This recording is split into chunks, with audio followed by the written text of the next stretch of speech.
কিছুটা বিরতি দিয়ে দ্বিতীয় দফায় ছড়াতে পারে করোনা মহামারী, শঙ্কা গবেষকদের। একবার আক্রান্ত হলে ফের সংক্রমিত হবার সুযোগ কম।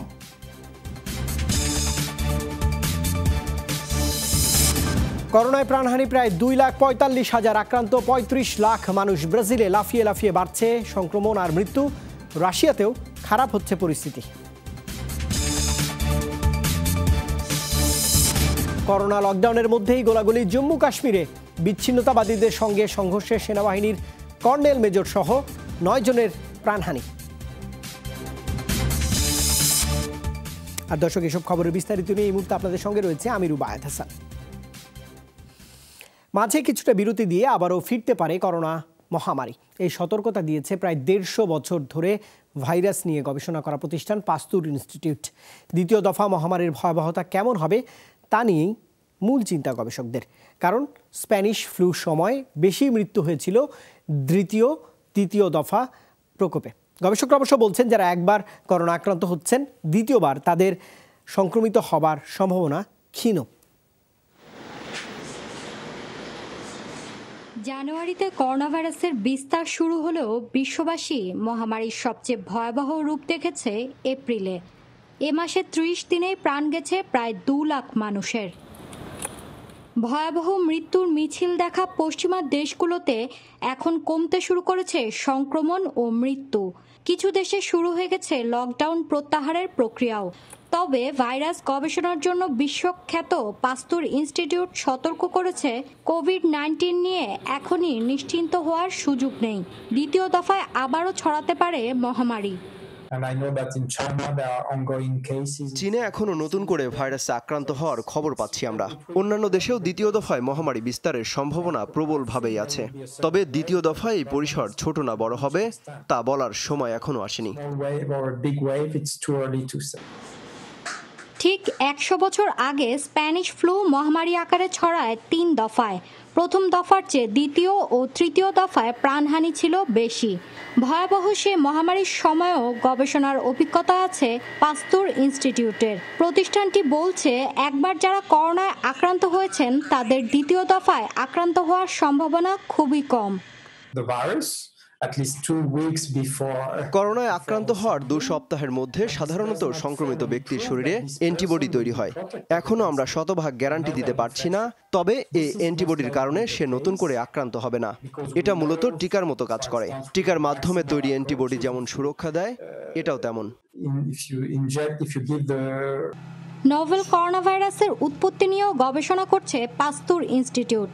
তাদের পর্যবেক্ষণ, প্রকৃতি থেকেই মানব শরীরে ছড়িয়েছে কোভিড-19। চীনা পরীক্ষাগারের কোনো ভূমিকা নেই এতে। আমি নিশ্চিত ভাইরাসটির পেছনে কোনো কৌশল নেই, কারণ আঙ্গুলের ছাপের মতোই কোভিড-19-এর জিন নকশা আমাদের কাছে স্পষ্ট। বাদুর প্যাঙ্গোলিন বাহিত অন্যান্য ভাইরাসের সাথে এর মিল রয়েছে। গবেষণাগারে এর জিন পরিবর্তনের সামান্যতম প্রমাণও পাওয়া যায়নি। যুক্তরাষ্ট্রের ইউনিভার্সিটি অব মিনেসোটার গবেষণায় বলা হয়েছে, করোনা ভাইরাস বিদায় নিতে 2 বছর সময় লাগতে পারে। সামনের শীতে আবারও ভয়াবহ হতে পারে মহামারী পরিস্থিতি। মৌলি ইসলাম, যমুনা নিউজ। এদিকে বিশ্বজুড়ে করোনায় মৃতের সংখ্যা এই মুহূর্তে 2,45,000-এর কাছাকাছি। মোট আক্রান্ত প্রায় বিশ্বের 35 লাখ মানুষ। 24 ঘন্টায় আরও 5,500 প্রাণ কেড়ে নিয়েছে কোভিড-19। নতুন সংক্রমিত হয়েছেন 86,000-এর বেশি মানুষ। কয়েক সপ্তাহের ধারাবাহিকতায় শনিবারও সর্বাধিক প্রাণহানি দেখেছে যুক্তরাষ্ট্র। মারা গেছেন প্রায় 1700 মানুষ। দেশটিতে মোট মৃত্যু প্রায় 67,500, আক্রান্ত 11,60,000। এদিনও দ্বিতীয় সর্বোচ্চ প্রাণহানি হয়েছে যুক্তরাজ্য আর ইতালিতে। নতুন করে 1100 মানুষের প্রাণ গেছে এই 2 দেশে। স্পেন, ফ্রান্স, জার্মানি, বেলজিয়াম সহ ইউরোপের অন্যান্য দেশে প্রাণহানির নিম্নমুখী প্রবণতা অব্যাহত রয়েছে। কোভিড-19-এর নতুন হটস্পট ব্রাজিলে 24 ঘন্টাতে মারা গেছেন 350 মানুষ। দেশটিতে আক্রান্ত 96,500। ব্রাজিলে গেল 1 সপ্তাহে লাফিয়ে লাফিয়ে বেড়েছে করোনা সংক্রমণ এবং প্রাণহানি। গেল কয়েকদিনে গড়ে প্রতিদিন 350 মানুষের প্রাণহানি হয়েছে এই দেশটিতে। ভাইরাসের সংক্রমণ হঠাৎ বাড়তে শুরু করেছে রাশিয়াতেও। দিনে গড়ে 5,000 মানুষ আক্রান্ত হচ্ছেন এই দেশটিতে। সংক্রমণ আর মৃত্যু কমলেও যুক্তরাষ্ট্রে পরিস্থিতির আশানুরূপ উন্নতি হয়নি মনে করেন সেখানকার প্রশাসনের কর্তারা। এই দৃশ্য যুক্তরাষ্ট্রে করোনা মহামারীর সবচেয়ে ভয়াবহতার সাক্ষী দুই শহর নিউ ইয়র্ক আর নিউ জার্সির। 2 মাস ঘরবন্দি জীবনের ক্লান্তি কাটাতে খোলা আকাশের নিচে নেমে আসা, অথচ প্রশাসন বলছে নতুন সংক্রমণ ও মৃত্যুহার এখনো ভীতিকর। এতদিনে ভাইরাসের সংক্রমণ আর প্রাণহানি যতটা কমার কথা ততটা কমছে না। কেন এই অবস্থা তা বুঝতে রাজ্য জুড়ে করোনা ও অ্যান্টিবডি পরীক্ষা চলছে। মহামারী নিয়ন্ত্রণে পরবর্তীতে সে অনুযায়ী কৌশল গ্রহণ করতে হবে। যুক্তরাষ্ট্র ইউরোপের দেশগুলোর পর মহামারীর এ পর্যায়ে আশঙ্কাজনক হারে রোগের বিস্তার, প্রাণহানি বাড়ছে ব্রাজিলে। 2 মে পর্যন্ত 1 মাসে সংক্রমণ 10 গুণ বেড়ে এখন লাখ ছুঁই। একই সময়ে মৃত্যু বেড়েছে প্রায় 19 গুণ। মানুষের অভিযোগ, মহামারী নিয়ন্ত্রণে তৎপর না হয়ে কবর খোঁড়াতেই মনোযোগী প্রশাসন। রয়টার্সের বিশ্লেষণ বলছে, ইউরোপে ছুটি কাটিয়ে ফেরা ব্রাজিলের ধনী শ্রেণীর বয়ে আনা ভাইরাসই ছড়িয়েছে দেশ জুড়ে। বেশি ঝুঁকিতে সাও পাওলো, রিও ডি জেনিরোর নিম্নবিত্তরা। দরিদ্র মানুষের জন্য একবেলা কাজ করে দুবেলা দুমুঠো খাবার জোগাড় করাই বড় চ্যালেঞ্জ। ছোঁয়াচে রোগ থেকে দূরে থাকতে ব্যক্তিগত পরিষ্কার পরিচ্ছন্নতা বজায় রাখার কোনো উপায় নেই তাদের। বিশুদ্ধ পানি জোটে না তাদের ভাগ্যে, তাই মহামারীর সবচেয়ে ঝুঁকিতে তারাই।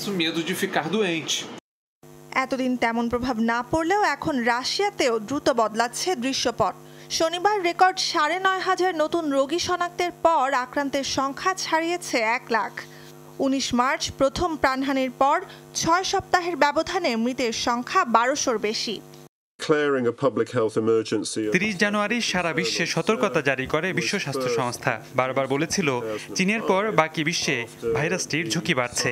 দুঃখজনকভাবে বেশিরভাগ দেশই তাতে কান দেয়নি। সবচেয়ে গুরুত্বপূর্ণ দায়িত্বে যারা, তারা উপেক্ষা না করলে লাখো মানুষের অযথা মৃত্যু দেখতে হতো না। ধীরে হলেও এখন কোভিড-19 রোগী বাড়ছে যুদ্ধ বিধ্বস্ত ইয়েমেনেও। নুজহাত কামাল, যমুনা নিউজ। করোনা ভাইরাসে একদিনে সর্বোচ্চ সংক্রমণ এবং মৃত্যু দেখল ভারত। শনিবার দেশটিতে ছোঁয়াচে এই ভাইরাসে প্রাণ গেছে কমপক্ষে 100 মানুষের। নতুন করে আক্রান্ত হয়েছে 2,500 মানুষ। দেশটিতে এখন আক্রান্ত 40,000-এর কাছাকাছি। প্রাণ গেছে 1300-র বেশি মানুষের। তবে এপ্রিলের শুরু থেকে 5 সপ্তাহের ব্যবধানে সংক্রমণ বেড়েছে 20 গুণ। প্রতি 10 দিনে দ্বিগুণ হচ্ছে এই প্রাণহানি। সর্বাধিক সংক্রমণ ও মৃত্যু হয়েছে মহারাষ্ট্র, গুজরাট, দিল্লি, মধ্যপ্রদেশ, রাজস্থান, তেলেঙ্গানা, তামিলনাড়ুতে।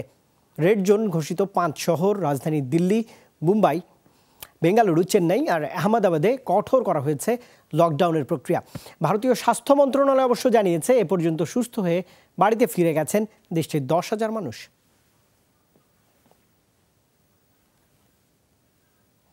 অন্যদিকে করোনা সতর্কতায় এই মুহূর্তে বিশ্বের সবচেয়ে বড় লকডাউন চলছে ভারত জুড়েই। 1 মাসের বেশি সময় ধরে অবরুদ্ধ দেশটির 130 কোটি মানুষ। আগের ঘোষণা অনুসারে আজই শেষ হবার কথা রয়েছে এই লকডাউন, কিন্তু পরিস্থিতি উন্নতি না হয় 3য় দফায় আরও 2 সপ্তাহ এই সময়সীমা বাড়িয়েছে মোদী সরকার। টানা অচল অবস্থায় চরম বিপাকে নিম্নবিত্ত মানুষ। অর্থনৈতিক কর্মকাণ্ড কিছুটা চালুর লক্ষ্যে তাই কাল থেকে শিথিল হবে কিছুটা বিধিনিষেধ।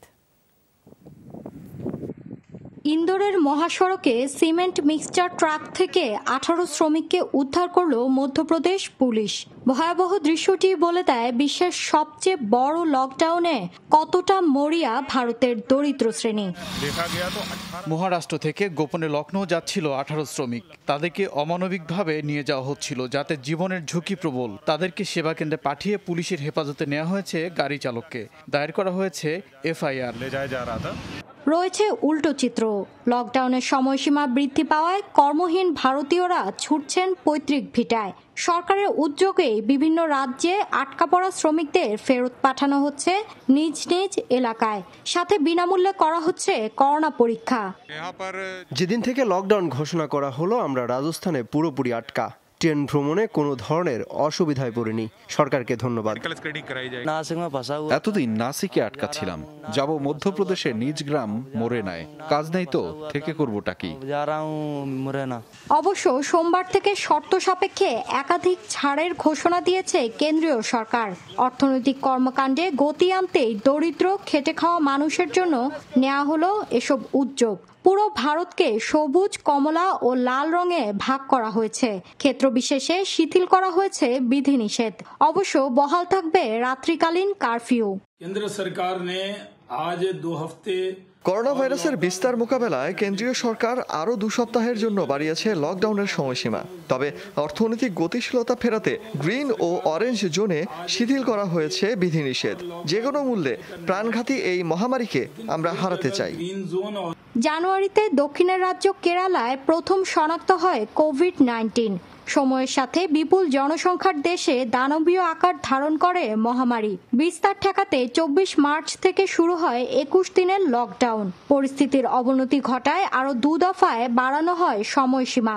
মোট 55 দিন ধরে অবরুদ্ধ 130 কোটি জনতা। মৌলি ইসলাম, যমুনা নিউজ। করোনা পরিস্থিতির মধ্যেও গোলাগুলি থেমে নেই ভারতের জম্মু কাশ্মীর জুড়ে। রোববার ভোরে গোলাগুলিতে 4 সেনা এবং 1 পুলিশ সদস্য প্রাণ হারিয়েছেন।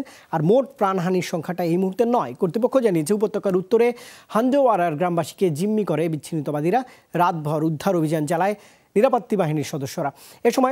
এ সময় প্রাণ যায় 1 কর্নেল, 1 মেজর সহ সেনাবাহিনীর অন্তত 4 জন সদস্যের নিহত হয় আরও 2 বিচ্ছিন্নতাবাদী। একই দিন পুলওয়ামার দঙ্গরপোরা জেলায় অভিযানে 2 বিচ্ছিন্নতাবাদীকে হত্যার কথা জানায় সেখানকার সেনাবাহিনী। গেল 2 সপ্তাহে জম্মু কাশ্মীরের বিভিন্ন অঞ্চলে প্রাণ গেছে কমপক্ষে 20 জন বিচ্ছিন্নতাবাদীর। নয়াদিল্লির অভিযোগ, করোনা লকডাউনের সুযোগে কাশ্মীরে অস্থিরতা তৈরির তৎপরতা বাড়িয়েছে পাকিস্তান। সীমান্তে অনুপ্রবেশ করানো হচ্ছে অস্ত্রধারীদের।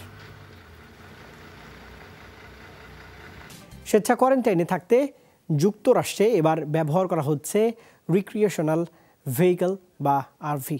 পিকনিক বা ক্যাম্পিংয়ে রাত কাটানোর জন্য এসব আরভি তৈরি করা হলেও এখন তা ব্যবহার করা হচ্ছে করোনা চিকিৎসকদের অস্থায়ী আবাস হিসেবে।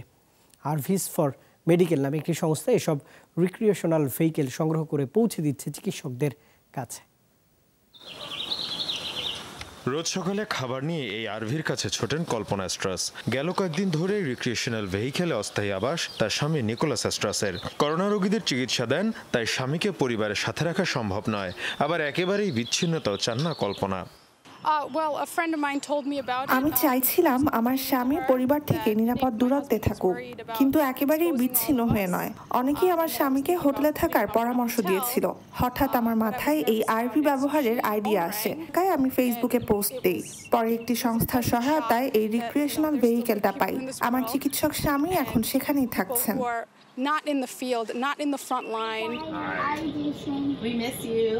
মালিকদের কাছ থেকে সব যান সংগ্রহ করছে আরভিস ফর মেডিকেল নামে একটি সংস্থা। আমার স্বামী একজন চিকিৎসক। করোনা আক্রান্তদের চিকিৎসা দেওয়ার পর যখনই বাড়ি ফিরতেন মনে হতো তাকে নিরাপদ অথচ কাছে কোথাও রাখবো, তখনই আরভি ব্যবহারের আইডিয়া মাথায় আসে। এরপরই আরভিস ফর মেডিকেল নামক প্ল্যাটফর্মটা গঠন করি।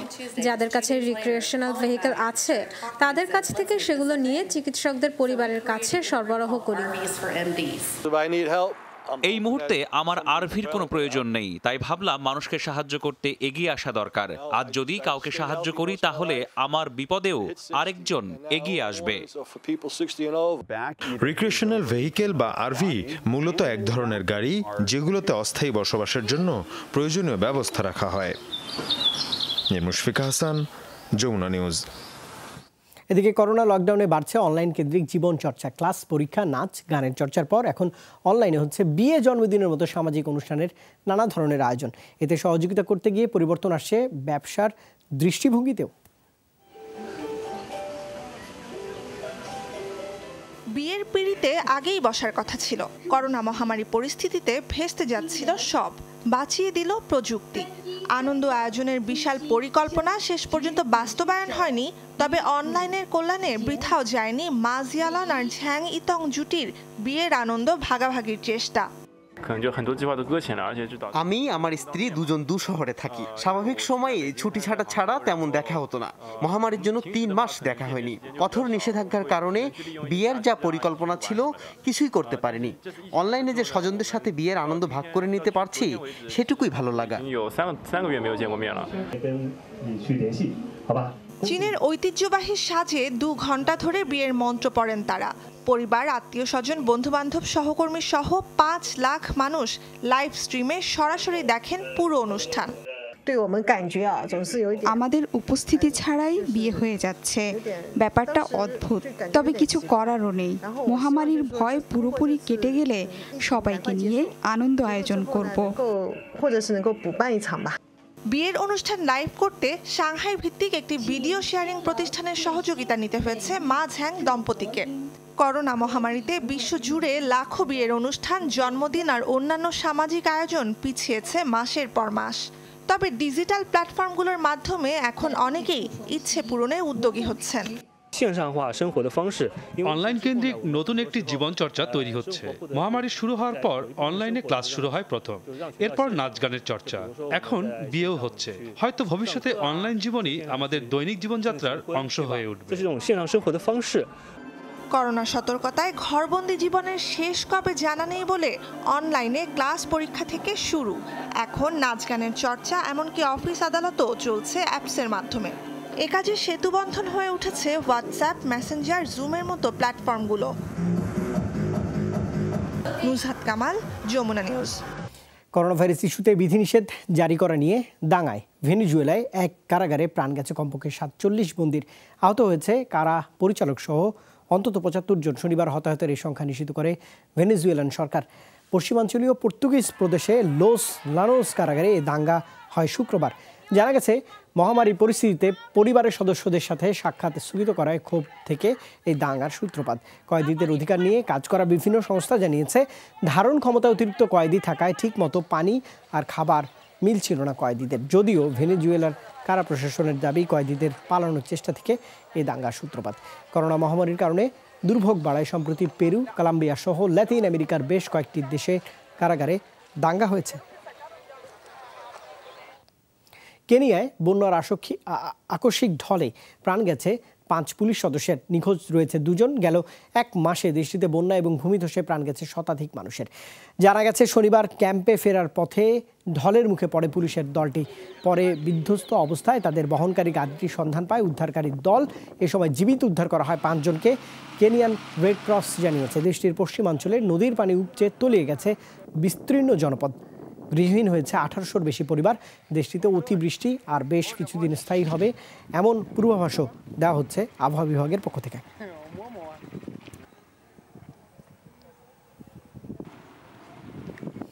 দর্শক, এই ছিল এখনকার মতো যমুনা আইডেস্কে এতক্ষণ আমার সঙ্গে থাকার জন্য আপনাদের সবাইকে অসংখ্য ধন্যবাদ।